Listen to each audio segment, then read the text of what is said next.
Alright, so last time we left off, we had the Autobots raiding the Harbinger, the team of Optimus, Arachnid, Arcee, Whirl, and Bulkhead. And well, I'm gonna say this. This is actually gonna be one of the briefest parts of this chapter, as I'm kind of setting up the relic hunt and kind of setting the Autobots up for total victory at the end of this. As the relic part, I do kind of want to be the end of it, especially with the Omega keys. So this is where Arachnid utilizes her acid to basically get open a good chunk of the Harbinger, and the Autobots go in, with Arcee noticing that there are no alarms. And Whirl's like, yeah, duh. I mean, the ship has been offline for about how many years? Of course it wouldn't have any alarms. But that also makes sense. It can't be detected by the Decepticon warship. And this is where we also would see Starscream pretty much just working on the Protoforms, but the Autobots has successfully snuck up on him. And this is where Optimus is like, Protoforms. This could actually help us turn the tide if used correctly. And so they actually examine the protoforms as Starscream is working on the one that he's been trying to figure out for the longest time. And well, let's just say when he turns around, there's a lot of screaming. We would then go back to the Autobot base where Tailgate, Black Arachnia, Jazz, and Ratchet are basically there kind of mingling or working on something. However, this is when they get a transmission from Agent Fowler, and he goes Prime, just like in the original. However, with Prime off on the Harbinger mission, thanks to the likes of Black Arachnia, this is where Jazz pretty much is the one to step in. Is like, Prime's busy right now. What you got there, Fowler? And Fowler pretty much does the same thing and shows them the footage of Wheeljack fighting against Dreadwing. And Jazz is kind of like, huh, he's back and with another Decepticon. Well, at least they didn't kidnap him this time. But hey, let's go ahead and get this over it. So, with that being said, this is where we actually see Jazz tell the Autobots, let's go. And obviously, he does take the only three there, with Jazz, Black Arachnia, and Tailgate being the ones to go and help Wheeljack confront Dreadwing. Now, you might ask yourselves, was Bumblebee? He's out with Raph, and actually, he's picking up the kids at this moment. Because, again, Bulkhead and Arcee are with Optimus at the moment. So Bumblebee's kind of doing on kid duty. And this is where, well, the Autobots pretty much overwhelm Dreadwing in this part. And unfortunately, he does get away, just like in the original.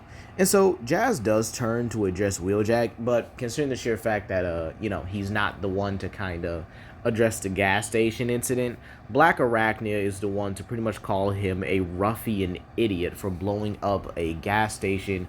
But this is when she asks, so that was Dreadwing? Haven't seen him since the old days of the war. And this is where he looks at Jazz and is like, is that Arachnid? And he's like, no. This is her sister. And, well, kind of my secondary girlfriend on this one. And Wheeljack's like, 2-for-1 special. I like it. And so Wheeljack and Jazz and the rest of the group pretty much head back to base, making sure the jackhammer is okay after that. And this is where we would actually see Starscream. Well, we go back to the Harbinger and see Starscream pretty much cut. And he's pretty much telling the Autobots, why?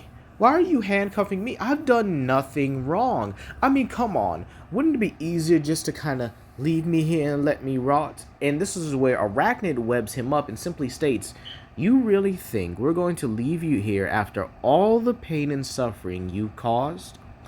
Yeah, not gonna happen. And so this is where Bulkhead actually goes to grab some of the protoform pods and pretty much carries them back to base, along with Optimus grabbing another one and Whirl grabbing the rest of them. So pretty much the Autobots have the protoforms and they're dragging him back to base. But this is where when they get back, they actually see Wheeljack, just getting fixed up and repaired by Ratchet. And he's like, no way. Whirl?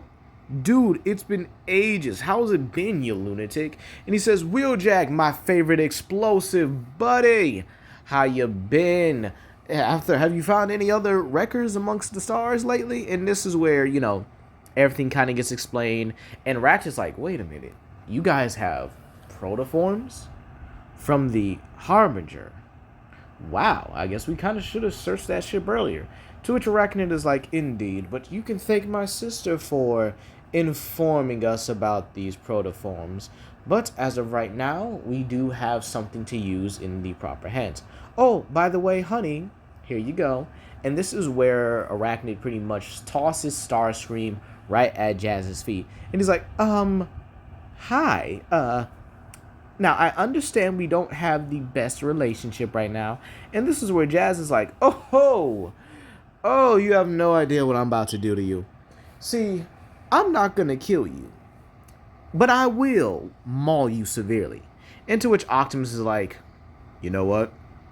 I'll actually allow it this time. To which Starscream is like, but Prime. To which Jazz is like, Optimus, thank you. Now, come here, Screamer. We have much catching up to do. And so we kind of see, like, Jazz grabbing Starscream by, like, I guess you could say his wings, and just dragging him off to his cell. But before Jazz gets, like, halfway, Optimus is like, just don't kill him. Really, just don't kill him. We might need him for interrogation later. And Jazz is like, I make every promise to not kill him. Yet. And this is where we kind of see Starscream like, no. And so he's pretty much dragged off into his cell. And, well, we hear a lot of beating noises. You know, we hear him getting thrashed around, thrown, and just beat up. And Arachnid's like, a job well done. So, how have things been? To which Black Arachnid's like, very great. Jazz has shown me around, and I've set up my lab. And honestly, I think I could probably make the protoforms work if you give it enough time. To which Tailgate is like, well, since that's the case over with, surely there's nothing else we need to do, right? I mean, we could kind of just wait for Boneby to get back with the kids. And this is where Whirl is seen talking to Wheeljack on the side, and he's like, so, have you really found any other records lately? And Wheeljack pretty much explains how he found sea spray, or at least he tried to.